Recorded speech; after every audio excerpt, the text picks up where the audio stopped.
Magandang tanghali mga kapatid.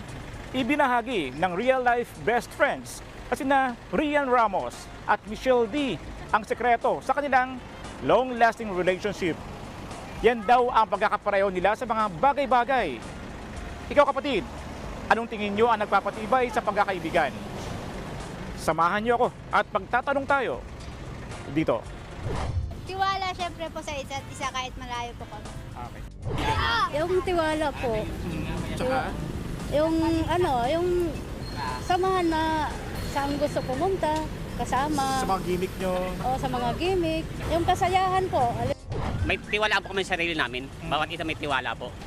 Mabait sila, nagpapagbigay. Tsaka ano sila, mabait sila po, mabait. Yung siyempre, yung samahan na mapagkakatiwalaan, mabuting tao. At yung karamay mo sa lahat ng kailangan.